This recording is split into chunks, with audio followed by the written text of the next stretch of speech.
next weekend. Thank you very much, COVID. But even though we're short in numbers here this morning, 50 years ago, there were over 500 of us on this green field in our scarlet red cap and gowns. It was an amazing night. We had a lot of fun, as I recall. We were one of the larger classes at Mankato High to graduate before they split the schools in '73. Oh my gosh, 50 years. How things have changed, right? I mean, the town, Cub was Madsen's, Dairy Queen was Robbie's, Front Street, as Mary said, didn't have a roof on it, and Mankato West was Mankato High. And technology, oh my God, how much has technology changed the world? You guys have cell phones, we had payphones. I mean, our parents had no idea where we were unless we called them. Yeah. That worked out well, actually. You guys had Google, Yahoo, Bing. We had World Book, Britannica, Collier. You guys have on-demand streaming, anything you want to watch, 24 hours a day, 7 days a week. We had 3 network TV stations, 1 independent, and they all went off the air at midnight.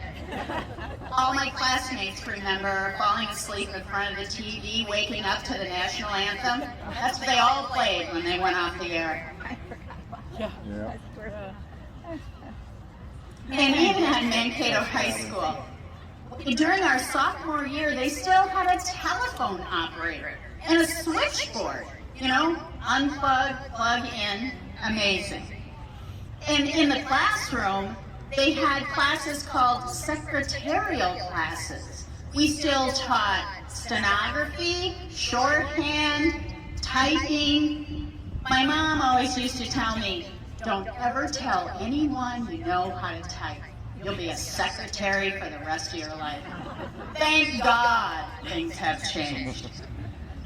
But for all that's changed, some things about high school will always remain the same. The friendships, the experiences, the teachers you will never forget, the memories you're creating, the kinship you feel with your high school.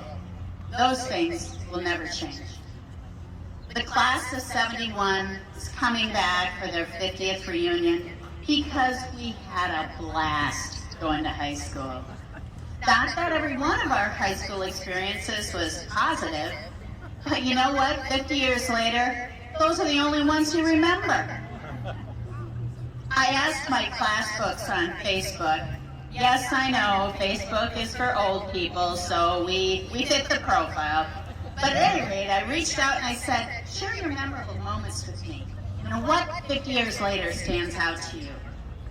Well, our production of Music Man was really at the top of the list.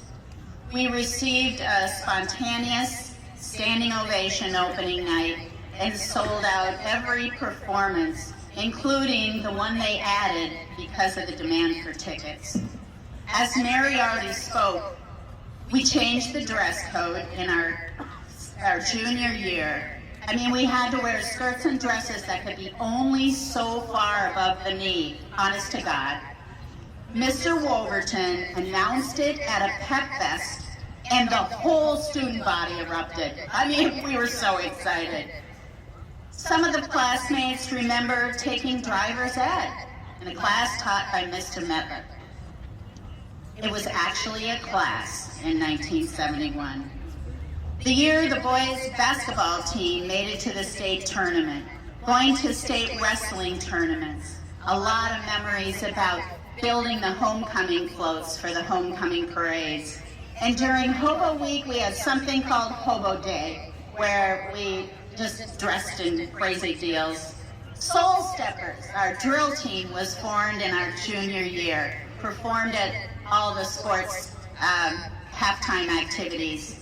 We had Snow Week, where we had a talent show, we had snow races, we had snow sculpture competitions, we had donkey basketball games. Yeah, that's where organizations competed, played basketball, riding donkeys. Oh my God, remember that? And one of my favorite memories that one of the male classmates shared was that the boys actually swam butt naked during swim class at the Mankato High School pool. What? I don't know that I ever knew that. But one of our female classmates confirmed this.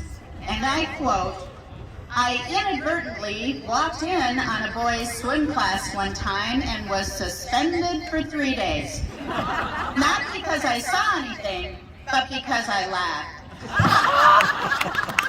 I love that story. And you know, I can't talk about our memories without mentioning our amazing teachers. You know who you are. The teachers that take their time outside of the classroom to advise the groups, connect with you as students, the teachers that love their jobs. To mention a few for us, Gretchen Etzel, English, Director of Music Band, Mel Knudsen, Choir, Bob Northenscold, Band, Roger Banward, Chemistry. I hated chemistry, but I loved Mr. Banward because he connected with his students outside the classroom. Dick Roloff took 2 students on summer canoe trips to the Boundary Waters after our junior and senior years. I mean, who does that? Laverne Carr, wrestling, John Behrens, football, Jim Needy, Marty Wilchin, humanities. Many of them, and Scott Nelson, our high news and yearbook advisor. Many of them are gone today, but for the ones that are still around, if you know them or any of their family, please tell them that the class of 71 says thank you. And I told myself I wasn't going to get preachy, but before I leave, I want to share an experience of, my 50 years post-leaving here has taught me, is that there's a time in life for all things. So if you don't have that perfect job that you thought you were going to have by 30, don't worry about it. If you don't feel particularly connected to your high school right now, don't worry about it. Life has a way of unfolding in its own time for each of us. Once you have the perspective of 50 years, you can look back and see that life is like a woven fabric. Every experience builds on the next. But you gotta live it one day at a time. And every day is not going to be great, but keep the faith. Keep your eye on your dreams. Follow what resonates to you, and that fabric will start to weave itself. And 50 years from now, you're going to look back on that fabric of your life, and it's an amazing view. So I'm not going to tell you these are the best years of your life, because you got an amazing journey ahead of you. But I will tell you that there will never be another time in your life like high school. So embrace it and absorb everything that you can. When I was here 25 years ago, I ended it with saying, "See you in 25 years." Well, not so confident about that this time. I mean, there's a reason why the class of 46 isn't up here on stage. So I'll just close by saying thank you, Mankato West, for inviting us back to your homecoming.